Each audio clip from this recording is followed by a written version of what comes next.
Welcome back, everyone, to part 2 of assertiveness. Assertiveness being that virtue that allows you to be confident and self assured without becoming aggressive. It's all about communication, and we're constantly learning those things. Before we dive into it, though, I just want to mention the other virtue of empathy. Because oftentimes we label aggressive people as villainous and passive people as poor victims. But it's a little more complicated than that. So we have to be patient with each other. So, a review of basically 4 types of communication styles. The first is aggressive, and an aggressive person believes that their own opinion is the most correct and the most important. It's my way or the highway, not a real productive form of communication. The second style is the passive style, and passive people are what they want more than anything else is to avoid confrontation. And so they will simply accede to the dominant person's opinion and not be heard. They may even reach the point where they feel like they don't have an opinion that's worth stating. The third style, which we didn't touch on yet with the previous video, is passive aggressive. Passive aggressive people will go along with the dominant person's opinion because they lack the courage to accept the consequences of their own actions and their own behavior and take responsibility for it. Passive aggressives will appear to agree, but deep down they will be resentful and angry, and they'll find a way to express that anger. It'll be devious usually, either by loads of sarcasm or things said under their breath, or they might even purposely do a job badly, whatever it takes to undermine the process. The fourth style is the one that the writer Eric Barker refers to as the holy grail of communication types, and that is being assertive. Assertive people know their worth, know the worth of their contribution, just like everybody else's is worthwhile. They may disagree with other people, but they always respect them. And they state their needs calmly, clearly, and with courtesy towards everybody else.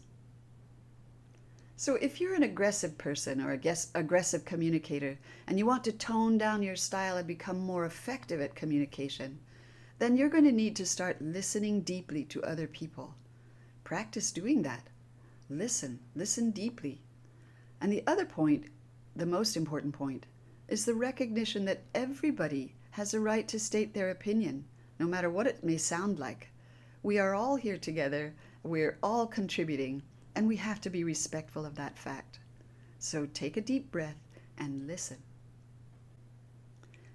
If you're a passive person and you want to be heard and communicate more effectively, then you also have to accept responsibility for your own self and not for others.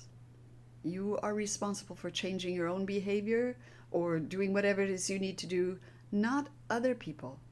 You're not responsible for someone else's happiness necessarily. You are going to state your truth and be brave about it. So you can start by practicing the word no and get comfortable with it. You may find a more polite way to say it. You may say, for example, I'm not able to take that on right now. Practice that. And also accept the fact that there may be negative consequences from you finally stating what you really feel.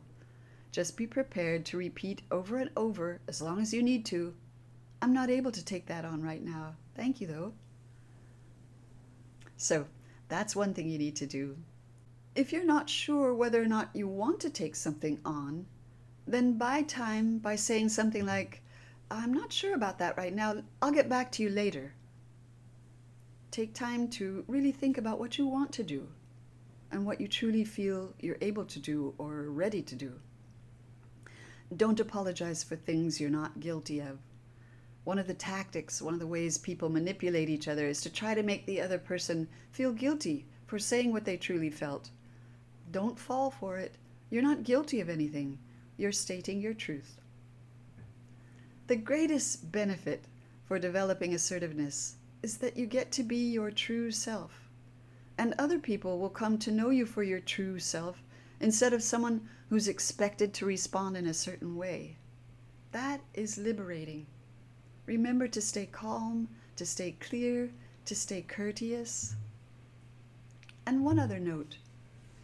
If you don't become assertive, or if you are too aggressive, you will become an obstacle to discovering the truth and to good communication. That's a heavy thing. So think about that. Your voice is important, and who you are is important, just like everybody else. I'd like to close with a quote that I love, and it's from an Islamic tradition, and it's attributed to the Imam Ali. He said, "Dost thou consider thyself a puny form, when within thee the universe is folded?" That's so gorgeous. I love that. So those are a few thoughts about assertiveness and why it's important to strive towards that wonderful midpoint between aggression and passivity. Thanks for spending time with me today on Reflections with Auntie Debbie.